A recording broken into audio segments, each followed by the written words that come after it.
افشاگری تازه منیره یوسفزاده، معاون پیشین وزارت دفاع ملی. خانم یوسفزاده درباره مسائل مهم پرده برداشت و محب را دیوانه قدرت خطاب کرد و انتقاد تند راحله دوستم، دختر مارشال دوستم، از میراثداران رهبر شهید استاد عبدالعلی مزاری.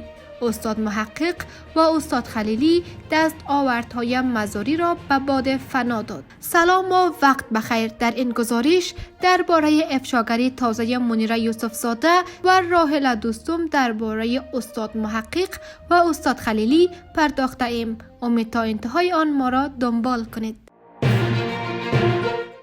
انتقاد و افشاگری دو بانی تراز اول دوره جمهوریت.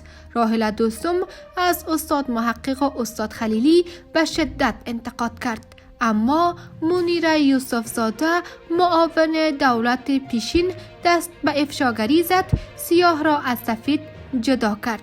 راحله دوستم گفته که شهید وحدت ملی استاد مزاری بزرگ از سیاستمدارانی بود که پس از سقوط حکومت دکتر نجیب ضرورت حکومتداری فدرال را مطرح کرد. استاد مزاری یگانه راه حل پایان دادن به جنگ در کشور را به فدرال شدن حکومت می‌دانست و گفته بود تمرکز قدرت در کشور همواره بحران آفرین بوده است.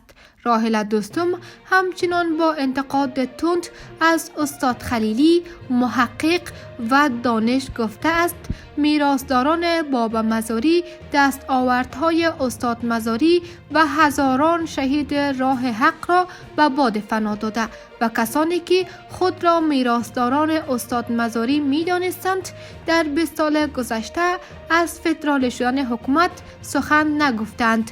تنها سرور دانش چند وقت پیش که پناهندگی گرفت گفت طرح حکومت فدرال مزاری پیش من است، اما پناهنده شد و دیگر برای هیچ کس فرد مهم هم نیست.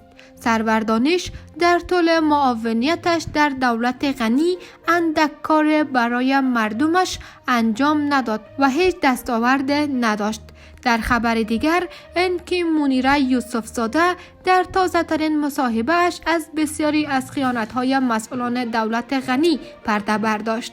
وی گفت سران امنیتی به جای اینکه جنگ با طالبان درگیر جنگ قدرت با یکدیگر بودند و در تلاش تضعیف و منزوی ساختن یکدیگر بودند. منیره یوسفزاده معاون وزارت دفاع ملی دولت پیشین کشور در گفتگوی اختصاصی با یک رسانه خارجی گفت که در ماه‌های پایانی عمر دولت جمهوریت در افغانستان به جای دو وزارت دفاع و داخله، شورای امنیت ملی و رهبری محب فرمانده اصلی جنگ را به دست گرفته بود. به گفته او در حملات شدید طالبان بر سراسر افغانستان وزرای دفاع، داخله و مشاور امنیت ملی افغانستان در حال جنگ قدرت میان خود بودند و برای جنگ هیچ فرمانده منظم وجود نداشت. منیره یوسفزاده نخستین زن در تاریخ افغانستان بود که بر مسند معاونیت وزارت دفاع تکیه زد. انتصاب او در زمان حکومت غنی بر اساس شعار جوانگرایی اشرف غنی با حمایت اسدالله خالد وزیر دفاع وقت صورت گرفت.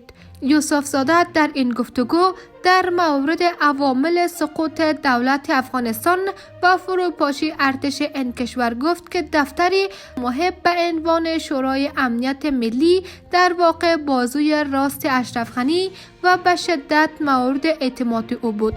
با تمام توان در کارهای وزارتخانه‌های امنیتی و دفاعی افغانستان دخالت می‌کرد.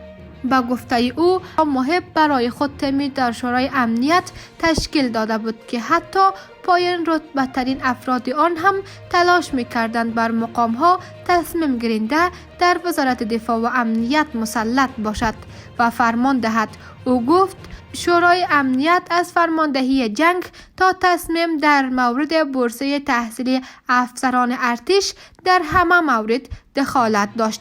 و گفته منیره یوسف زاده این که سربازان و افسران ارتش در ماه‌های پایانی حتی اجازه نداشتند در برابر طالبان از خود و پسته‌هایشان دفاع کنند، ناشی از دستور مشاور امنیت ملی بود.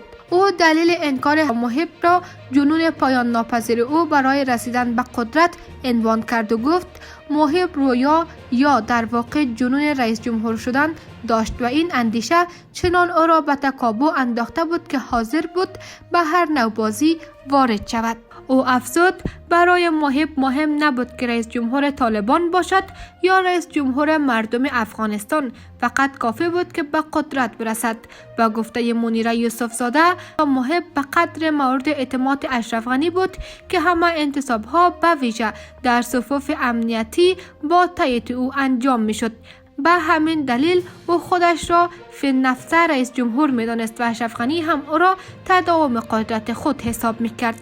این در حالی است که محب مشاور پیشین شورای امنیت ملی غنی در مدت 9 ماه پس از فرارش از کشور همواره در مصاحبه‌هایش تلاش داشت خود و تیم غنی را برایت دهد. و محب در دانشگاه آکسفورد دعوت شده بود، اما در داخل و بیرون از سالار از طرف افغان‌های مقیم لندن بیاب شد. پس از بیاب شدن در جاده‌های لندن در یک مصاحبه غیر منتظره از مردم افغانستان به خاطر نقشش در سقوط کشور معذرت خواهی کرد.